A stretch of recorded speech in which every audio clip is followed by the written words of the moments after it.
Good morning, students. Thank you.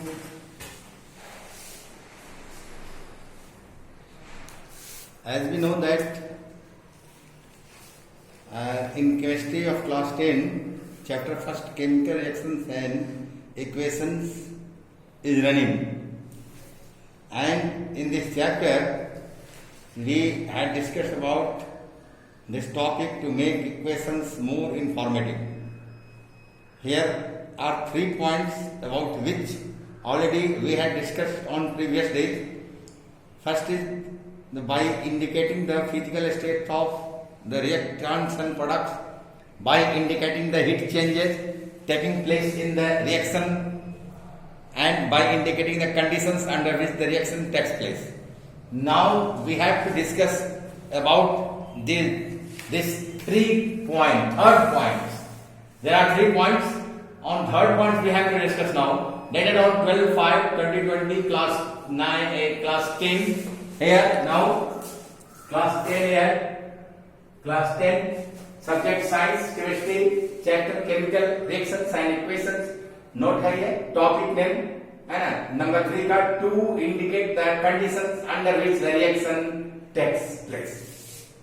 कोई reaction जिस condition में होता है उस कंडीशन को हम है ना वो केमिकल रिएक्शन को जिसको हम इक्वेशन में बताते हैं, शो करते हैं, उसको ज्यादा इंफॉर्मेटिव बनाने के लिए कंडीशंस को लिखना पड़ता है, जनाना पड़ता है, दिखाना पड़ता है, शो करना पड़ता है. तो हम कैसे शो करेंगे इसको, शो समझना है हमको. तो to indicate the condition under which the reaction takes place. अब देखिए, इफ हीट इज रिक्वायर्ड, अगर हीट की जरूरत पड़ती है, कंडीशन है कि if heat and catalyst are required for a reaction then they are written as follow. यानी कि कहता है कि यदि हीट रिक्वायर्ड है रिएक्शन के लिए, है ना, केमिकल रिएक्शन होने के लिए, तो हीट के लिए हम साइन क्या लिखते हैं, डेल्टा. डेल्टा का ये साइन है, इस तरह से हम डेल्टा लिखते हैं. डेल्टा इस तरह से लिखा जाएगा. इसमें यही है ये फर्क कि ये डेल्टा में ये जो साइड है वो थोड़ा ये थिक होगा, ये थिक साइड होता है. डेल्टा इस तरह से डेल्टा लिखते हैं, डेल्टा लिखते हैं. तो हिट अगर किया जा रहा है, कंडीशन हिट का है, तो वी राइट डेल्टा. डेल्टा लिखते हैं. और कहाँ लिखते हैं, तो ये जो एरो जो है, साइन ऑफ दिस एरो, इसके ऊपर में लिखते हैं. उसके बाद यदि इसमें कैटलिस्ट यूज हो रहा है तो कैटलिस्ट का सिंबल या फॉर्मूला को लिखा जाएगा. वो कहाँ लिखा जाएगा, तो वो लिखा जाएगा वो एरो साइन जो है इक्वेशन में, उसके नीचे में है. Therefore, we can understand that if both the heat and catalyst are required for a reaction taking place, then they are written as follow. तो heat sign के लिए क्या लिखते हैं, for heat sign delta is put over the arrow of the equation. The symbol or formula of the catalyst is written above or below the arrow sign. तो इस तरह से हम उसको लिखते हैं. एज फॉर एग्जाम्पल दिया, यहाँ क्या दिया है कि जब पोटेशियम क्लोरेट, केमिकल सब्सटेंस है पोटेशियम क्लोरेट, इसका मॉलिक्यूलर फॉर्मूला क्या होता है, KClO3. तो पोटेशियम क्लोरेट KClO3 को हिट किया जाता है मैग्नीज डाइऑक्साइड, ये कैटलिस्ट है, MnO2 मैग्नीज डाइऑक्साइड की उपस्थिति में, इसके प्रेजेंस में जब इसको गर्म किया जाता है, तो ये पोटेशियम जो क्लोरेट है वो डिकम्पोज होगा, टूटेगा. डिकम्पोजिशन केमिकल रिएक्शन होगा यहाँ, और टूटकर पोटेशियम क्लोराइड बनेगा और ऑक्सीजन गैस देगा. ये तो केमिस्ट्री के लैब में ऑक्सीजन बनाने का ये लेबोरेटरी प्रोसेस है.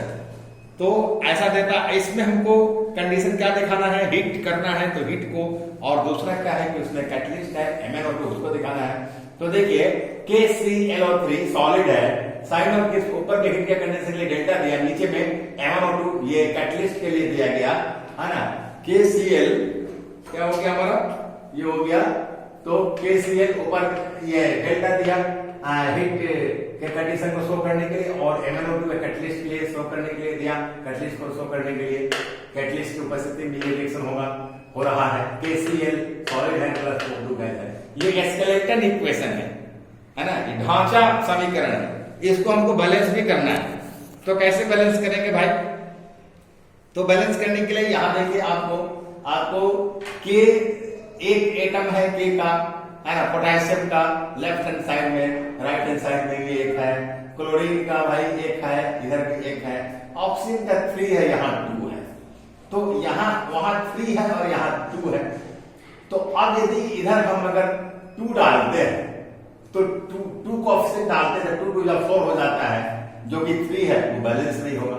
अगर 3 डालते हैं तो 3 2 6 होगा, तो वहां पे 2 से मल्टीप्लाई करके के से लो 3 के पहले 2 कोएफिशिएंट डाल के हम 3 2 6 बराबर ऑक्सीजन कर सकते हैं।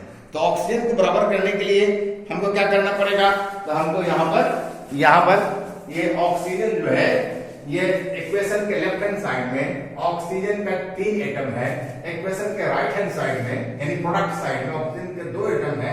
इसको बैलेंस करने के लिए हम यहाँ 3 कोएफिशिएंट डालते हैं, ये क्या कहते हैं, ये इक्वेशन के right hand side product side में जो ऑक्सीजन है उसके आगे O2 in front of O2 we put 3 coefficient है, 3 कोएफिशिएंट डालते हैं। अब ऑक्सीजन का 6 हो गए और यहाँ 3 है, तब पोटेशियम क्लोराइड जो है इसके आगे 2 कोएफिशिएंट डाल देते हैं। तब क्या हो गया हमको? तब हो गया ऑक्सीजन का 3 2 6 हो गया लेफ्ट हैंड साइड में, और यहाँ भी ऑक्सीजन का 2 3 6 हो गया right hand side, oxygen balance हो गया। अब पोटेशियम इधर लेफ्ट हैंड साइड में 2 हो गया, यहाँ 1 ही है, क्लोरीन भी 2 हो गया, यहाँ 1 ही है। तो यहाँ 2 कोएफिशिएंट अगर डाल देते हैं तो हमारा पोटेशियम भी बैलेंस हो गया और क्लोरीन भी बैलेंस हो गया। यानी कि यहाँ 3 जो एलिमेंट है इस केमिकल रिएक्शन में, पोटेशियम क्लोरीन और ऑक्सीजन, यहाँ भी पोटेशियम क्लोरीन ऑक्सीजन, ये तीनों element left hand side, reactant side and right hand side product side में बैलेंस हो गया। तो यहाँ पर बैलेंस होने का ये हीट एक्सचेंज मेथड हमने बताया। अब यहाँ देखना है कंडीशन की बात, तो हीट करना पड़ रहा है, इसलिए हीट के लिए डेल्टा चिन्ह दिया और ये साइन ऑफ दिस के ऊपर, एरो के ऊपर, और ऊपर एरो के बिलो जो है MnO2 दिया गया, जो कैटलिस्ट है शो किया गया। ये एक बात हो गई कंडीशन की। दूसरी बात ये है, यहाँ पर हमें देखना है कि और कई ऐसे केमिकल रिएक्शन होते हैं, है ना, जैसे मिथाइल अल्कोहल को बनाया जाता है। आप ऑर्गेनिक केमिस्ट्री में 11 12 पढ़िएगा, अल्कोहल का फॉर्मेशन कैसे अल्कोहल बनाया जाएगा। तो मिथाइल अल्कोहल जो बनाया जाता है, मैन्युफैक्चर होता है कार्बन मोनोऑक्साइड और हाइड्रोजन से। तो इसमें मिक्सचर होता है कार्बन मोनोऑक्साइड और हाइड्रोजन गैस, दोनों गैसों का, है ना। तो the mixture of carbon monoxide CO and hydrogen, carbon monoxide CO and hydrogen दोनों के मिक्सचर को, है ना, क्या किया जाएगा? 300 एटमॉस्फेरिक प्रेशर पर, 300 एटमॉस्फेरिक प्रेशर पर, है ना, हम क्या करेंगे कि इस दोनों गैसों के मिश्रण को पास करेंगे। किसके ऊपर से पास करेंगे? पास ओवर अ कैटलिस्ट, एक कैटलिस्ट के ऊपर से। और कैटलिस्ट क्या है? Catalyst is a mixture of Janeiro zinc oxide and chromium, है ना, ये ऑक्साइड, ये दोनों को मिले हुए कैटलिस्ट पास करेंगे, है ना, oxide heated to a temperature of 300 degree Celsius. और ये कैटलिस्ट जो है ZnO प्लस क्रोमियम ऑक्साइड, इसको गर्म किया गया है 300 डिग्री सेल्सियस का। जब 300 डिग्री सेल्सियस का जब ये गर्म हो जाएगा तो कार्बन मोनोऑक्साइड और ये हाइड्रोजन के मिक्सचर को 300 atm एटमॉस्फेरिक प्रेशर पर इसके ऊपर से पास कराया जाएगा, तब हमको मिथेनॉल मिलता है। मिथेनॉल मिथाइल अल्कोहल को कहते हैं, CH3OH मिथेनॉल प्राप्त होगा, मिलेगा। अब इसमें कंडीशन क्या है? तो एक तो कंडीशन है कि एटमॉस्फेरिक प्रेशर रखना है, शो करना है ना, वो ज्यादा इंफॉर्मेटिव बनाने के लिए इसको, है ना, to make more informative to this chemical reaction और केमिकल इक्वेशन। तो क्या, और उसके बाद यहाँ टेम्परेचर भी शो करना है, उसके बाद इसमें क्या शो करना है? तो कैटलिस्ट भी शो करना है। तीनों बातों को कैसे हम शो करेंगे, क्लियर करेंगे?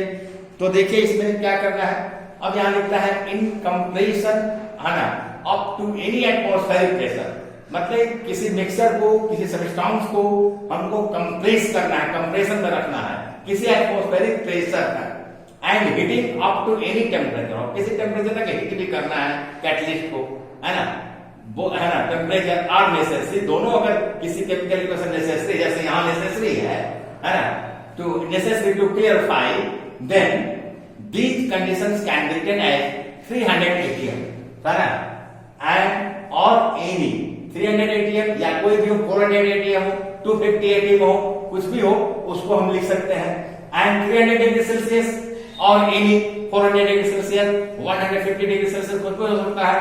कहां लिखेंगे? Over the arrow of the equation. Equation के एरो में, एरो जो है साइन ऑफ दिस एरो, इसके ऊपर में लिखते हैं, है ना, इस केमिकल इक्वेशन को मोर इंफॉर्मेटिव बनाने के लिए ये कंडीशन को लिखते हैं।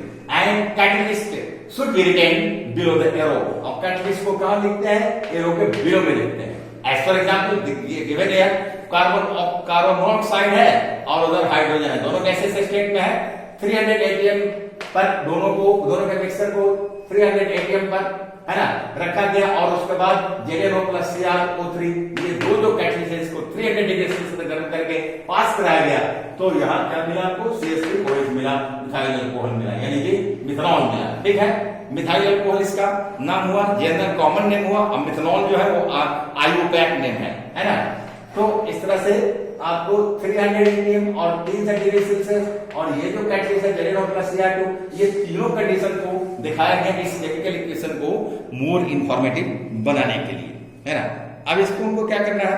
बैलेंस करना है भाई। तो कैसे हम बैलेंस करेंगे? देखिए यहाँ हाइड्रोजन, कार्बन का ये एक है, तो कार्बन का एक है, ऑक्सीजन का एक है एटम, ऑक्सीजन का एक है इधर रिएक्टेंट साइड में, है ना, रिएक्टेंट साइड में कार्बन है, प्रोडक्ट साइड में कार्बन है एटम, और रिएक्टेंट साइड में ऑक्सीजन है, तो प्रोडक्ट में ऑक्सीजन है। अब हाइड्रोजन क्या, देखिए रिएक्टेंट साइड में 2 एटम है, यहाँ 3 एटम है, तो इसको हम कैसे बैलेंस करेंगे? तो इसको बैलेंस करने के लिए हमको क्या करना पड़ेगा भाई, कि हमको यहाँ जो है 4 एटम, 3 and 1 4 एटम है प्रोडक्ट साइड में हाइड्रोजन का, और वहां रिएक्टेंट साइड में 2 ही एटम, तो यहाँ हम 2 कोएफिशिएंट लगा देंगे इजीली, यहाँ 2 कोएफिशिएंट हम लगा देंगे, तो हमारा ये बैलेंस हो गया। Total 4 hydrogen atom in reactant side is equal to 3 and 1 4 hydrogen atom in product side. इस तरह से ये बैलेंस हुआ, है ना, हीट एंड ट्रायल मेथड। तो इस तरह से हमने इस कंडीशन को शो किया, तो हमको ये पता चलता है कि ये जो है ये ज्यादा इंफॉर्मेटिव केमिकल इक्वेशन हुआ इस तरह से कंडीशन को शो करने का। दूसरी बात क्या है यहाँ देखिए, तीसरी बात यह है कि the green plants make food by photosynthesis. We know very well, प्रकाश संश्लेषण क्रिया से ग्रीन प्लांट्स अपना भोजन बनाते हैं ड्यूरिंग फोटोसिंथेसिस। फोटोसिंथेसिस में क्या होता है, carbon dioxide combined with water in the presence of sunlight and the green pigment of leaf known as chlorophyll. हरी पत्तियों में ग्रीन पिगमेंट होता है जिसको क्लोरोफिल कहते हैं, और सनलाइट जब पड़ता है उस पर प्लांट्स के हरी पत्तियों पर, तो दोनों की उपस्थिति में ये कार्बन डाइऑक्साइड वाटर से कंबाइन करता है, और वाटर से कंबाइन करके, है ना, फूड बनाएगा, ग्लूकोज और ऑक्सीजन बाई प्रोडक्ट के रूप में बाहर निकलेगा। So the condition for the reaction of photosynthesis. अब फोटोसिंथेसिस रिएक्शन होने के लिए जो कंडीशन है ना, वो कंडीशन को हमको दिखाना है। तो कंडीशन है presence of sunlight and chlorophyll. So we can write the chemical equation for photosynthesis, है ना, हम लिख सकते हैं। तो इसी को लिखा है हमने कि the green plants make their food by photosynthesis in which sunlight and chlorophyll conditions are necessary. दोनों जरूरी है। These two conditions can be shown by writing, लिखते हैं ऐसे इक्वेशन में, देखिए 6CO2 गैस है प्लस 6H2O, यह लिक्विड है हमारा, है ना। उसके बाद कंडीशन है सनलाइट होना चाहिए, तो यहाँ जो ये साइन ऑफ दिस दिया गया एरो, एरो के ऊपर हम सनलाइट लिखते हैं। We can write sunlight this condition above the arrow and chlorophyll, है ना, this is the another condition below the arrow, then C6H12O6, this is the glucose plus 6O2, this is a byproduct of photosynthesis process, oxygen। तो इस तरह से हमको ये भी condition हम लिख दिए। तो by this way we can write conditions of different chemical equation, different chemical reactions in equational form. विभिन्न केमिकल रिएक्शन को इक्वेशनल फॉर्म में इस तरह से हम लिखते हैं, और उसमें सारे कंडीशन को शो किया जाता है, ताकि हमारा केमिकल इक्वेशन जो है वो ज्यादा इंफॉर्मेटिव हो जाए। और ये सब किया जाता है, करना चाहिए। Now important examples on writing of balance chemical equation about which we will discuss tomorrow. तो हमने देखा यहाँ, है ना, 3 कंडीशन को देखा। पहला क्या क्या था, और अभी भी क्या बताया, to indicate the conditions under which the reaction takes place. दूसरी बात क्या थी, to indicate the heat changes in an equation. पहली बात क्या थी, to indicate the physical state of reactants and products in an equation. तो एग्जाम्पल के साथ हमने तीनों बातों को हमने पढ़ाया है और शो किया है। मैंने कोशिश किया है कि अधिक से अधिक आप लोगों को सब्जेक्ट मैटर को हम समझाकर पढ़ावें और क्लियरफाई करें। मैं समझता हूं कि आप लोग समझ लीजिएगा। आज के लिए नहीं काफी है, इसके लिए मतलब कि थैंक यू, धन्यवाद। कल फिर आगे का टॉपिक डील होगा। Okay, thank you.